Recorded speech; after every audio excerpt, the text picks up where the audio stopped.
लेकिन हमने गलती से हुआ इनारू को दे दिया। हे थोडं आहे, गोंधळाची परिस्थिती आहे।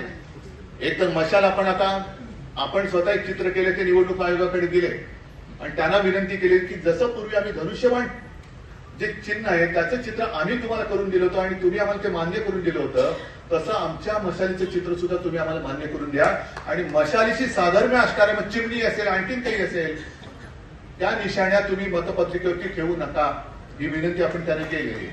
बघू काय होईल, त्याचा पण निकाल 60-65 वर्षात लागेल। पण तोपर्यंत आपली मशाल जी आहे ती घरोघरी पोहोचलीच पाहिजे, कारण लोकांच्या मनात राग आहेच। अगदी मराठी असो, अमराठी असो, अगदी मुस्लिम लोक सुद्धा खूप मोठ्या प्रमाणात आपल्यासोबत आले, ख्रिश्चन्स आलेले आहेत, ख्रिश्चन पण आले, मुसलमान पण आलेले आहेत। आणि मी तर जाहीर सभेत, अगदी मला वाटतं चिता कॅम्पची सभा होती, बरोबर ना, त्या सभेमध्ये अभी मुझे क्या पता सामने सब बैठे, हिंदी में क्या भाषण, अचानक मला, कारण समोर जी गर्दी होती, जिथपर्यंत नजर जात होती तिथपर्यंत सगळी गर्दीच गर्दी, घरं दारं सगळी, फुटपाथ तर भरलेच होते, सगळी गर्दी। आणि त्याच्यात मला कळलं की 90% जास्त वस्ती ही इथे मुस्लिम बांधवांची, मुस्लिम समाजाची। मग मी त्यांना सरळ विचारलं, आपको लगता है की मैंने हिंदुत्व छोड़ा? सगळ्यांनी सांगितलं नाही। मग मी त्यांना सांगितलं, क्या मेरा हिंदुत्व आपको मंजूर है या नहीं? सगळे म्हणाले हो। असं कारण आपलं हिंदुत्व हे वेगळं आहे आणि यांचं हिंदुत्व हे वेगळं आहे। हे हिंदुत्व करतात म्हणजे नुसतं तोडा फोडा आणि राज्य करा असं नाहीये, त्याच्याबद्दल पुढच्या जाहीर सभांमध्ये मी बोलेन। पण हे आग लावण्याचे धंदे हे करतील। आपल्यातले सुद्धा काही लोकांना आज सुद्धा फोन येत असतील, काही जण हा गेला तो गेला, जायचं तर उघड जा, पण आत राहून दगाबाजी करू नका।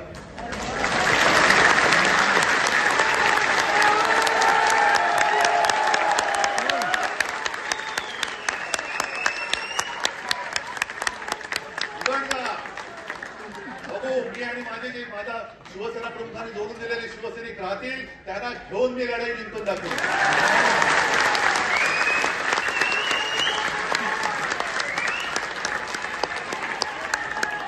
पैसे मिळत आहेत म्हणून तुम्ही आपल्या आईशी गद्दारी करू नका।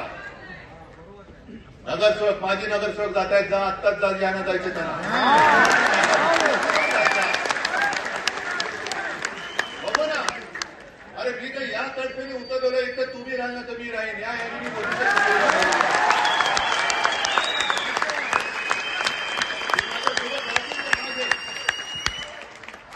समोर राहतील ते समोरचे माझे शत्रू। आणि हेच तर आपण असं म्हणतो, बघ गीतेमध्ये हेच तर सांगितलेलं आहे, गीतेचं सार दुसरं काय असू शकेल। ज्या वेळेला अर्जुनाने पाहिलं की अरे माझे सगळे स्वरे, माझे नातेवाईक माझ्या समोर आहेत, यातना होणं स्वाभाविक आहे, मलाही यातना होत नसतील, कालपर्यंत माझ्या घरामधली सगळी लोक हे माझ्या घरावरती चालून येत आहेत। अगदी त्या अनिल देशमुखांनी सांगितले की कसं मला आणि आदित्यला तुरुंगात टाकण्यासाठी या फडणवीसाचे डाव होते, सगळं मी सहन करून जिद्दीने उभा राहिलेला आहे। तर तू तरी राहशील तर मी तरी राहील।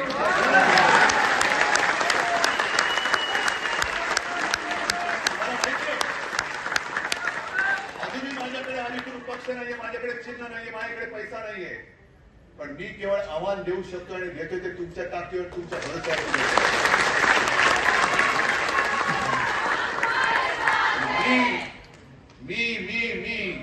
मी म्हणजे मी नाही, मी म्हणजे तुम्ही आहात। दिल्लीच्या छातीमध्ये धडकी भरली आहे ती उद्धव ठाकरेची